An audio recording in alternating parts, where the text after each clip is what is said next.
안녕하세요. 오늘도 사연 살롱을 찾아주셔서 감사합니다. 3년 전 친구들에게 결혼한다고 청첩장을 돌렸을 때 거의 기절하다시피 한 친구들의 표정이 아직도 생생히 기억납니다. 그도 그럴 것이 제가 남자 보는 눈이 상당히 특이했거든요. 얼굴, 키, 스펙, 집안 재산을 보는 게 아니라 뭔가 저만의 독특한 기준, 한마디로 첫인상과 느낌이 좋아야 하는데 아무리 많은 남자를 만나도 제 기준에 딱 맞는 남자를 찾을 수가 없었어요. 얼굴이 잘생기면 왠지 바람필 것 같고, 스펙이 좋으면 여자 무시할 것 같고, 시댁 재산이 많으면 시집살이 시킬까 무섭고 그랬죠. 친구들이 소개팅을 시켜줄 때마다 상대방 남자를 밀어내는 이유도 정말 가지가지라. 친구들도 나중엔 너는 혼자 살 팔자라며 더 이상 소개팅도 시켜주지 않더군요. 모르는 사람한텐 혹시 여자 좋아하냐는 질문까지 들어보았답니다. 그 때문에 저도 이성에 대해 한동안 깊이 고민했던 적까지 있었죠. 하지만 그런 쪽은 아니었어요. 영화나 드라마 속 멋진 남자 캐릭터들을 보면 심장이 터져버릴 듯 너무 설레었으니까요. 그렇게 제대로 된 연애도 못 해보고 시간이 흘러 앞자리가 2에서 3으로 바뀌자 이대로 영영 노처녀로 썩는 건 아닌가 불안해서 간만에 들어온 소개팅 제안을 단번에 수락했어요. 이번엔 편견 가지지 말고 남자한테 마음 좀 열어보자. 단단히 다짐하고 지하철에서 내려 약속 장소로 서둘러 걸어갔죠. 그때 길거리에서 종이 폐지 줍는 할머니를 돕는 한 남자가 보였어요. 키도 크지 않고 제가 싫어하는 안경도 쓰고 있었는데 할머니한테 싹싹하게 말을 건네며 자존심 상하지 않게 도와드리는 모습이 계속 끌리더라고요. 저런 사람이라면 결혼해도 되겠구나 하는 생각이 들 정도로요. 당시 제 이상형이 영화 천미밀에 나오는 여명처럼 순수한 남자였거든요. 하지만 제가 지금껏 만난 남자들이라고는 다 허세 가득한 놈들이었기 때문에 마음이 가지 않았거든요. 아무튼 그 남자를 보고 이런저런 생각을 하며 약속 장소에 도착했는데 30분이 지나도 소개팅 남이 오지 않는 거예요. 화가 머리 끝까지나 그냥 가려는 참에 헐떡이며 한 남자가 제가 있는 테이블로 뛰어오더군요. 그 남자 얼굴도 보기 전에 저는 자리에서 일어서며 첫 만남부터 연락도 없이 지각하시는 분하고는 마주 앉아 얘기할 자신이 없네요. 하고 차갑게 돌아섰답니다. 그때 그 남자가 저의 팔을 붙잡았고 저는 기분 나빠 뿌리치려 하면서 남자의 얼굴을 보았는데 글쎄 아까 길거리에서 제가 좋은 느낌을 받았던 그 남자였더라고요. 그 사실을 깨닫고 저도 모르게 레스토랑을 나가지 않고 그 자리에 서 있었어요. 그 남자는 그제야 쩔쩔매며 사정 설명을 했답니다. 길거리에서 폐지 줍는 할머니를 도와드렸는데 갑자기 할머니께서 쓰러지셔서 응급차 올 때까지 옆에 있어주느라 늦었다는 이야기였어요. 어쩔 줄 몰라 하며 연신 제게 허리를 굽혀 인사하는 남편한테 저는 이미 반 정도 넘어가 있었어요. 어려운 사람을 지나치지 않는 착한 마음이 정말 마음에 들었거든요. 그리고 결정적으로 제가 그 남자한테 100% 빠졌던 이유는 바로 그의 선물 때문이었습니다. 그날이 화이트데이라 저는 그가 선물을 준비했다길래 당연히 뻔하디 뻔한 사탕일 줄 알고 심드렁하며 받으려 했는데 웬걸 영화 박하사탕 DVD를 선물로 주더라고요. 더불어 꽃향기 나는 책까지. 저 역시 영화 드라마 덕후였기에 그의 센스 있는 선물이 마음에 들었고 그렇게 저희는 1년 연애 끝에 결혼까지 하게 되었어요. 이렇게 그와의 연애는 마치 한편의 순정 만화 같았지만 결혼은 그야말로 웰컴 투 지옥이더군요. 이미 시어머님은 예전에 돌아가시고 시아버님이 계셔서 저는 남들이 겪는 시집살이 대신 아버님 사랑 듬뿍 받으며 살 줄 알았는데 웬걸? 사랑이 아닌 집착을 받기 시작했답니다. 마치 남편이 아닌 시아버님과 결혼했다고 착각할 만큼요. 어디냐? 거길 왜 갔어? 밥은 먹었냐? 누구랑 먹고 있어?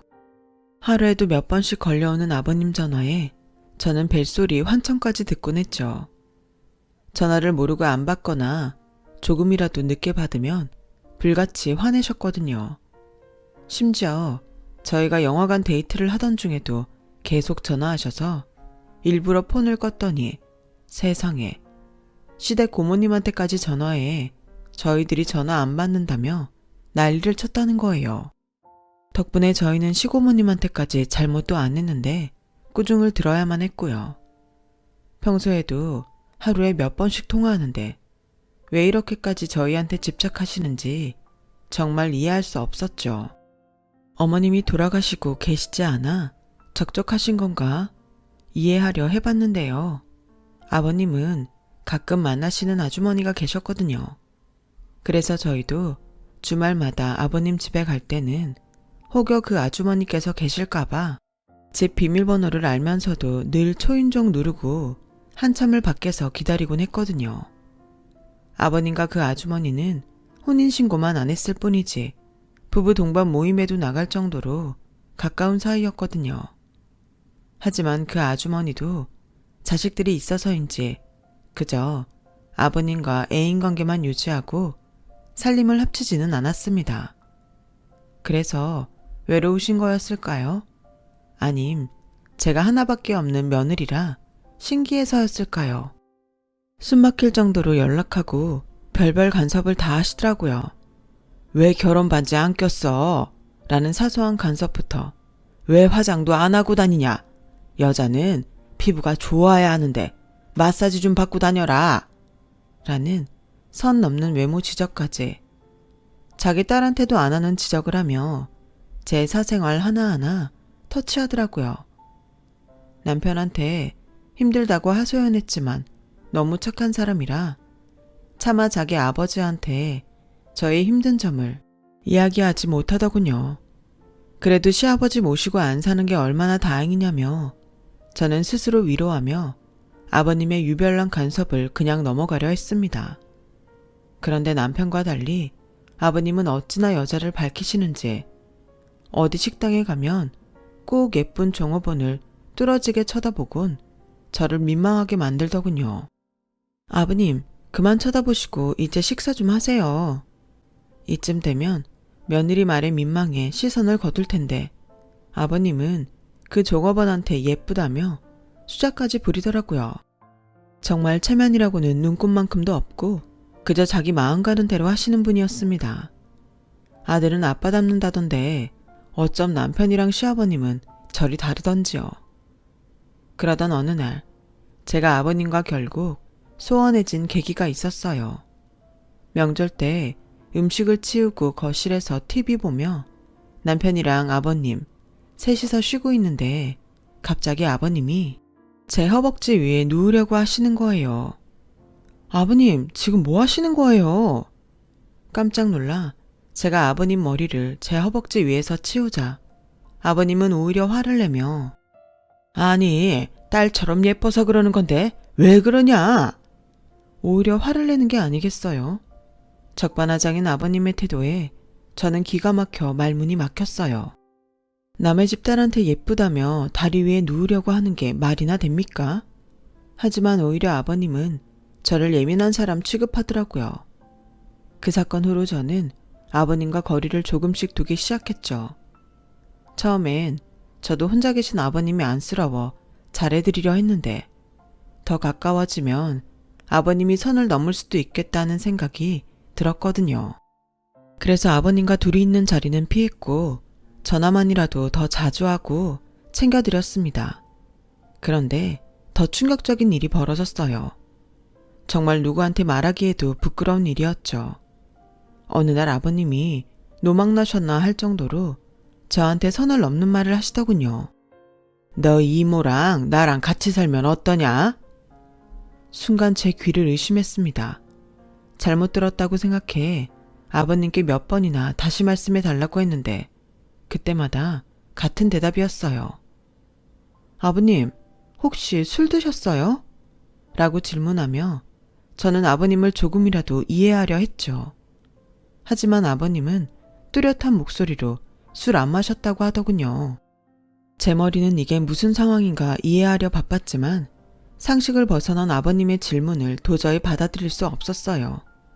그러다 얼마 전 일이 떠올랐어요.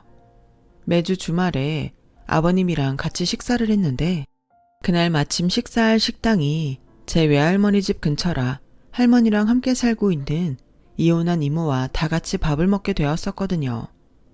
짠돌이 아버님께서 웬일로 그날 밥값을 낸다고 하셔서 저는 그냥 친정에 체면을 세우게 되어서 감사하다고 생각했었는데 그게 이런 결과를 불러올 줄이야. 아버님은 만나시는 아주머니 계시잖아요. 저는 당황해 어떻게든 이 주제를 벗어나려 애쓰며 무마하려 했는데 아버님은 오히려 그런 제 질문에 에이, 그 사람은 뚱뚱하잖아 하며 더 저를 당황케 했습니다. 아버님과 전화를 서둘러 끊고 저는 이게 대체 무슨 상황인가 생각했답니다. 아니, 사돈네랑 같이 살고 싶다니 이게 대체 무슨 말인지. 저희 친정 이모가 이혼했다고 우습게 보시는 건지 정말 세상에 이런 일이 나올 정도 아닌가요? 친정 이모가 정말 예쁘긴 했어요. 그렇다고 무슨 사돈네를 넘본다는 게 말이 되나요? 애인도 있는데? 그 후로도 아버님은 계속해서 이모님 잘 계시냐며 집요하게 안부를 물어봤고 저는 집안망신이라 이 일을 남편한테만 말하고 꽁꽁 숨기며 가슴앓이 했답니다. 그러던 어느 날 시이모님 딸이 결혼해 오랜만에 시어머님 쪽 친척분들을 만나게 되었어요. 결혼식 이후로 처음 뵙는 거라 좋은 모습 보이려 애썼는데 갑자기 막내 시이모님께서 저를 조용히 부르시더군요. 결혼 생활 어떠니? 아버님이 잘해주시니? 속에선 지금껏 겪었던 일을 다 말씀드리고 싶었지만 친척들 눈도 있고 해서 그냥 고개만 끄덕였어요. 하지만 시이모님은 그런 저를 의심의 눈초리로 쳐다보시더니 제 번호를 묻고는 언제 시간 내서 통화하자며 가시더군요. 그리고 바로 다음날 시이모님께 전화가 왔어요. 그러곤 제게 솔직히 다 털어놓으라며 아버님에 대해 꼬치꼬치 캐묻더라고요. 그래서 저는 그동안의 일을 하소연하듯 털어놓았습니다. 근데 의외로 시이모님은 전혀 놀라시지 않더군요. 오히려 예상하고 있었다는 듯 담담하게 듣고 계셨어요. 그럴 줄 알았다, 그 양반. 노인네가 부끄러운 줄 알아야지. 아직도 여자나 밝히고 말이야. 하시면서 충격적인 이야기를 들려주셨어요. 지금 아버님이 만나시는 아주머니는 돌아가신 어머님의 간병인이었다는 거예요. 우리 언니는 아파서 다 죽어가는데 그동안 간병인이랑 바람이 난 거지. 그래서 우리는 네 시아버지를 쓰레기로 취급한다. 시이모님의 이야기를 듣는 동안 저는 막장 드라마 한 편을 듣는 듯 어안이 벙벙했어요. 문제는 그게 허구가 아닌 제가 속한 현실이라는 거였죠. 그동안 그저 혼자 사시느라 외로움에 주책맞는 행동을 하시는 거라 이해하려 했는데 아픈 아내를 두고 바람까지 핀 파렴치한 사람이었다니 그런 사람이 제가 가장 사랑하는 남편의 아버지라는 게 끔찍했어요. 마치 열어서는 안 될 판도라의 상자를 연 것처럼 저는 알지 말아야 할 시댁의 비밀을 알게 된 것만 같아 너무 괴로웠죠.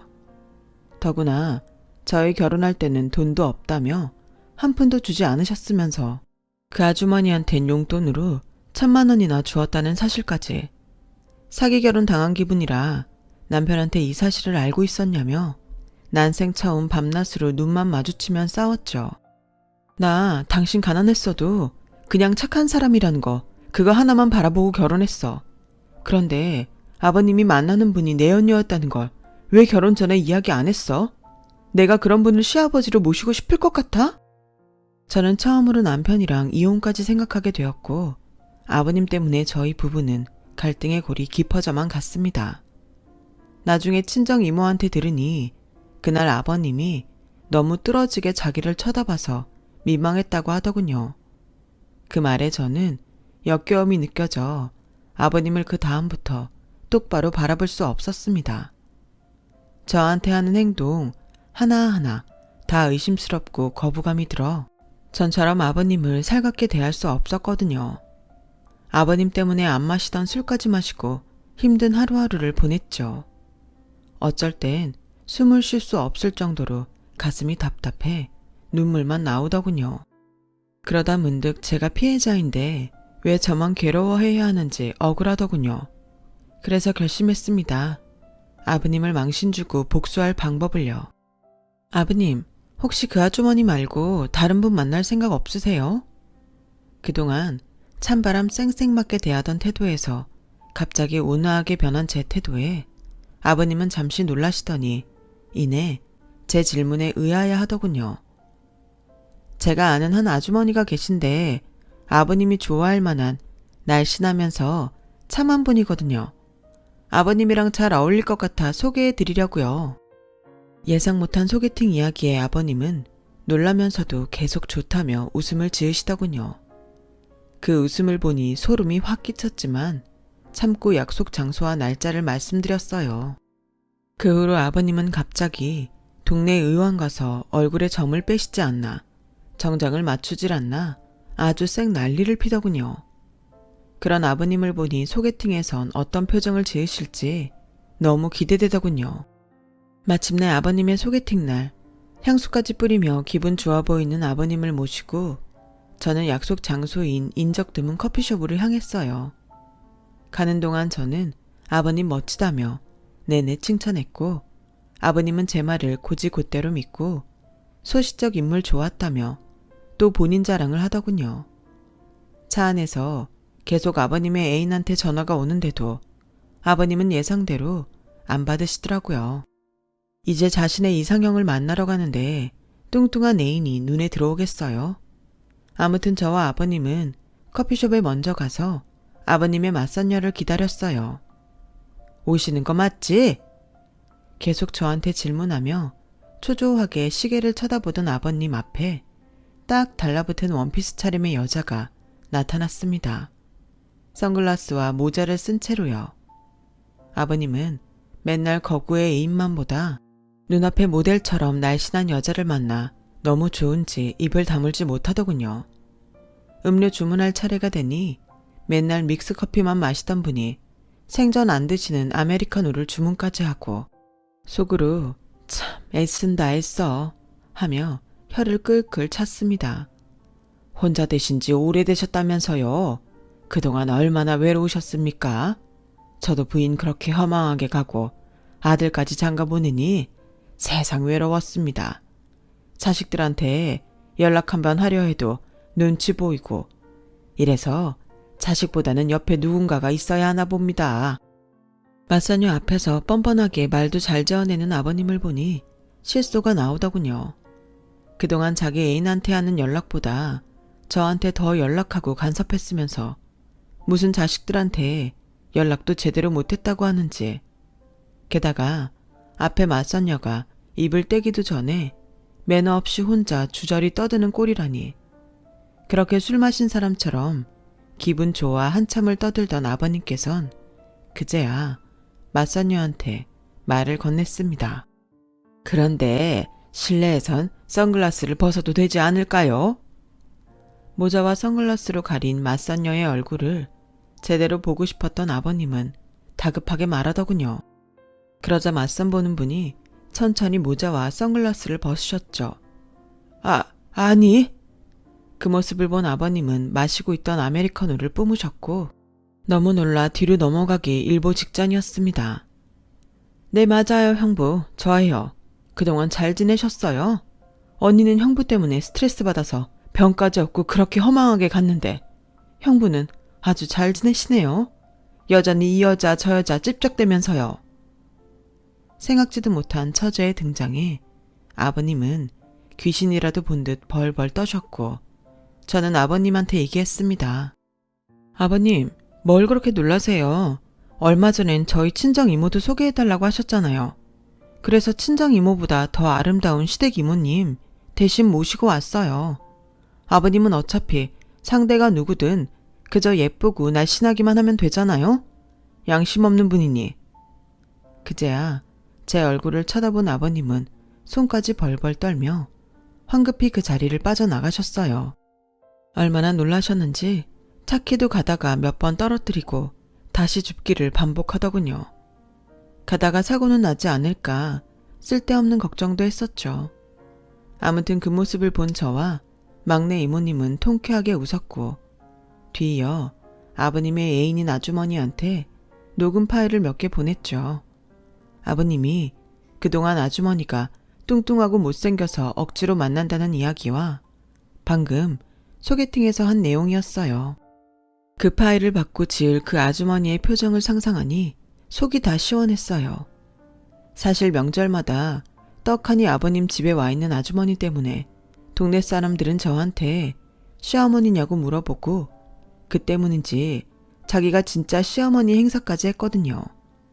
그 여자가 저한테 툭 하면 명절 선물도 뭐 받고 싶다 이러면서요. 참나 기가 막혀서. 처음엔 아버님이 만나시는 분이라 예의 차렸는데 시이모님을 통해 그분이 어머님 살아계실 때 아버님이랑 정을 통했다 생각하니 아주 싸대기라도 후려치고 싶은 심정이었죠. 하지만 막상 아버님이 뒤에선 그 아주머니를 비하하니 아주 조금은 같은 여자로서 불쌍했습니다. 뭐가 좋다고 우리 아버님 같은 사람한테 달라붙는지 원. 그 후 남편을 통해 그 아주머니의 아버님이 헤어졌다는 이야기를 들었어요. 그 통쾌한 이야기는 바로 저와 함께 작전을 펼친 시 이모님께 바로 전해드렸죠. 저보다 100배는 좋아하시더라고요. 아버님은 그동안 암탉이 울면 집안이 망한다는 말이 맞다면서 며느리 한 명 잘못 들어와 집안 풍비박산 났다고 소문내며 돌아다니셨다는데 그러거나 말거나 저는 명절이나 어머님 기일에 꼭 찾아뵙고 아무렇지 않게 며느리 도리를 다하고 있어요. 아버님이 얄밉다고 할 정도로요. 참, 아버님은 이제 식당을 가도 더 이상 예쁜 종업원을 뚫어지게 쳐다보지 않더라고요. 그런 아버님을 볼 때마다 저는 뿌듯해요. 다 큰 어른 버릇 고치기가 쉽나요? 남한테 피해주는 나쁜 버릇이나 습관은 고치는 게 좋죠.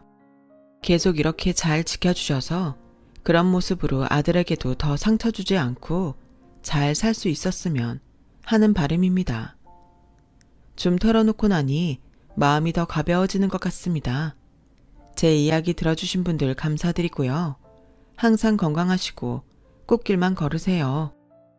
여러분, 사연 댓글에 응원과 현명한 조언 부탁드려요. 좋아요와 구독은 저에게 큰 힘이 됩니다. 오늘도 좋은 일 가득하세요.